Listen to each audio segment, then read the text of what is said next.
ఇది మన సంఘం, మన మందిరం, ఇది మన ఇల్లు. మనం ఉన్నాము అంటే మనది, అంటే మన భావన. ఇప్పుడు చూడండి, మన బంధువులు చుట్టాలు ఉంటారు. మన బంధువులు చుట్టాలు ఉన్నప్పుడు వాళ్ళ మధ్యలోకి మనం వెళ్ళాం అనుకోండి, ఏంటి మా వాడేనండి అన్నారు అనుకోండి, ఎంత బాగుంటుంది. చక్కగా మన ఊళ్ళో మన చుట్టాల్లో మన బాబాయ్, మన చిన్నాయనో, మన పెదనాయనో కలుపుకున్నారంట.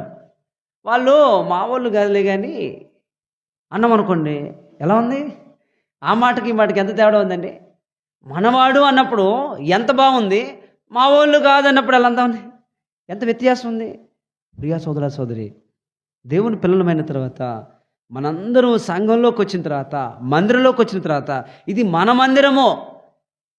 ఒక అన్న చెబితే అక్క చెబితే పరిచర్య కాదు, ఇది అంతా మన మందిరము. ఏదన్నా చెడ్డగా ఏదైనా కనబడతా ఉందా, ఏదైనా చెత్త ఉందా, లేదంటే ఏదైనా మందిరంలో దేవుడికి మహిమకరంగా ఏదైనా కనిపించకుండా ఎక్కడైనా ఏదైనా కనబడుతుందో లోపం, అదంతా ఎవరిది?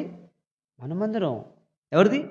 మన మందిరం. మన మందిరంలో ఏ లోపం ఉంది, ఎక్కడ మనం సరి చేసుకోవాలి, ఏది శుభ్రపరచుకోవాలి, ఏది మహిమకరంగా కనపడాలి. ఎవరైనా బయట వాళ్ళు వచ్చి చూశారనుకో, చూడగానే ఎక్కడ లోపం కనిపించకూడదు, చూడగానే అబ్బా భలే ఉందండి